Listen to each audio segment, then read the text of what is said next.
লেবু পাতা দিয়ে ভাসুরের বউয়ের হাতের গোপন ট্রিক্স খাটিয়ে এমন বিরিয়ানি রান্না করেছি বাসার সবাই হয়ে গিয়েছে। সাধারণভাবে রান্না করার পরও সবাই আপনাকে জিজ্ঞেস করবে এই বিরিয়ানি আপনি কি দিয়ে রান্না করেছেন, কিভাবে রান্না করেছেন। বাসার সবাই তো আপনার প্রশংসা করবেই, আশেপাশের মানুষের ঘুম পর্যন্ত হারাম হয়ে যাবে এই বিরিয়ানির ঘ্রাণে। যেহেতু কুরবানি ঈদ গিয়েছে, সবার বাসায় অল্প স্বল্প মোটামুটি গরুর মাংস রয়েছে, কিন্তু একঘেয়েমি মার্কা গরুর মাংসের ঝোল আর কত খাবেন। একটু যদি বুদ্ধি খাটিয়ে নানান ধরনের রেসিপি তৈরি করেন তাহলে দেখবেন এই কুরবানি হয়ে যাবে আপনার জন্য স্পেশাল।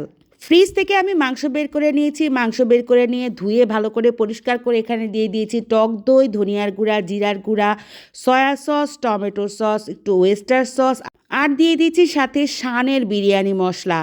শানের বিরিয়ানি মশলা আর রাঁধুনির বিরিয়ানি মশলা হাফ হাফ করে মিক্স করে আপনি দিবেন। শানের যে ফ্লেভারটা সেটা অতিরিক্ত মজার হয়, আর রাঁধুনিরটাও ভালো।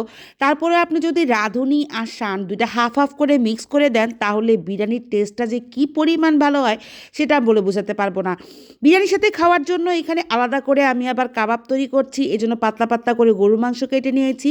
আর এখানে ভিজিয়ে রাখা বুটের ডাল, সাথে দিয়েছি ধনিয়ার গুঁড়া, লবণ, 1 চামচ শুকনো মরিচ গুঁড়া, তেজপাতা, এলাচ, দারচিনি, এগুলো দিয়ে এখন পানি দিয়ে প্রেসার কুকারে 3টা সিটি মেরে নিব। গরুর মাংস ম্যারিনেট করার পরে আমার মনে হয়েছে আমি আদা রসুন দেইনি, পরবর্তীতে আবার আদা রসুন বাটা অ্যাড করে নিয়েছি।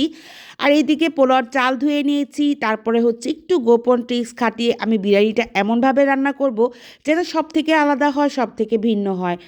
স্বভাবতই দেখা গেছে যে গরুর মাংস রান্না করার পরে গরুর মাংসটা একটা তেল থাকে, এই জন্য পোলাও চালটা যখন আমি ভাজতেছি তখন আমি পোলাও চালের মধ্যে পরিমাণে তেল কম দিয়ে দিয়েছি। চাল ভাজার পরে এখানে পানি অ্যাড করে দিচ্ছি। পানিটা একটু কম দিব, কারণ আমি গরুর মাংসটা দ্রুত সিদ্ধ হওয়ার জন্য প্রেশার কুকারে দিয়ে দিয়েছিলাম, কারণ ওর বাবার অফিস আছে, অফিসে যেতে হবে।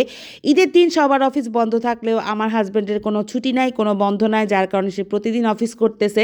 বেচারার জন্য খারাপই লাগে, কিন্তু আসলে কিছু বলে করার মতো কিছু নাই, কারণ এটাই জীবন, এটাই নিয়তি। তো যাই হোক, এই যে বিরিয়ানির মাংসটা একদম মিশিয়ে দিয়ে একদম লো হিট করে দিয়ে ঢেকে দিয়েছি। এরপরে যা যা দিব তা আপনাদেরকে দেখাচ্ছি কি কি দিচ্ছি। এই পোলাও চালটা যখন 15 মিনিটের মতো আমি একদম ডিম করে ঢেকে রেখেছিলাম।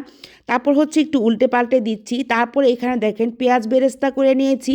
তারপরে নিয়েছি গুঁড়া দুধ। গুঁড়া দুধের মধ্যে বিরিয়ানির যে মশলাটা আছে, যে হাফ মশলা আমি দিয়েছিলাম, ওই হাফ মশলাটা আমি এর সাথে মিক্স করে নিচ্ছি। আর ভালো করে হাত দিয়ে কষলে মাখিয়ে নেবেন, যাতে পেঁয়াজ বেরেস্তাটা এটার সাথে খুব ভালোভাবে মিশে যায়। মিশে যাওয়ার পরে আমি একটু উপরে সুন্দর করে ছড়িয়ে ছিটিয়ে দেওয়ার পরে এটা ভালো করে একটু উল্টে পাল্টে দিব। এত বেশি উল্টাতে পাল্টাতে গেলে দেখা যাবে যে পোলাও চালটা কিন্তু ভেঙে যাবে। মাশাআল্লাহ, আমার বিরিয়ানি এত ঝরঝরা হয়েছে। তারপরে আমি এই যে লেবু পাতাগুলো যেগুলো আমার ফ্রিজে ছিল, ভাবির রেসিপিতে, ওনার পেজ আইনুয়া খাল্লা পেজ, এই পেজের রেসিপিতেই আমি বিরিয়ানি রান্না করতেছি। উনি এত চমৎকার বিরিয়ানি রান্না করে, যেটা সরাসরি উনি রান্না করেছে, তারপর আমি খেয়েছি। তো লেবু পাতা দিয়ে আমি দমে রেখে দিয়েছি, আর 10 মিনিট পর লেবু পাতাগুলো আবার ফেলে দিব। কাবাবের মাংসগুলো রান্না হওয়ার পরে ওগুলো আমি জারে ব্লেন্ড করে নিয়েছি। তারপরে এখানে অনেকগুলো মশলা অ্যাড করেছি যাতে কাবাবটা এত বেশি মজা হয়। কাবাবের এই রেসিপিটা আমি অন্য একদিন শেয়ার করব, যাতে একদম বেস্ট বিয়েবাড়ির কাবাব আপনারা খেতে পারেন। তো এটা অন্যদিন শেয়ার করব, কারণ একসাথে 2টা রেসিপি শেয়ার করলে তখন দেখা যায় যে ভিডিওটা অনেক বেশি লং হয়ে যায়। তো আলহামদুলিল্লাহ কাবাব বানানো হয়ে যাচ্ছে, ভেজে নিচ্ছি।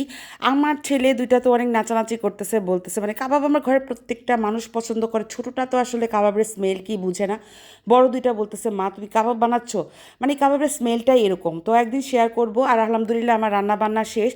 কোরবানিদের একরকম ঝোলের তরকারি না খেয়ে আপনারা এক দিন এক রকম জিনিস বানাবেন, অল্প অল্প মাংস দিয়ে এক রকম রেসিপি, হাফ কেজি মাংস দিয়ে বাসার সবাই খুশি থাকবে ইনশাল্লাহ। আমিও বানাবো আর আপনাদের সবার সাথে শেয়ার করব যে কোরবানি ঈদটা আসলে একই রকম, যে বলে না আজকেও মাংস, এই কথাটা কেউ বলবে না। প্রতিদিন এক রকম রেসিপি বানাবেন, প্রতিদিন সবাই এনজয় করবে, প্রতিদিন ঘরের মানুষ এত বেশি ভালোবাসবে যে প্রতিদিন মনে হবে যে কোরবানিতে আসলেই বোরিং কিছু না।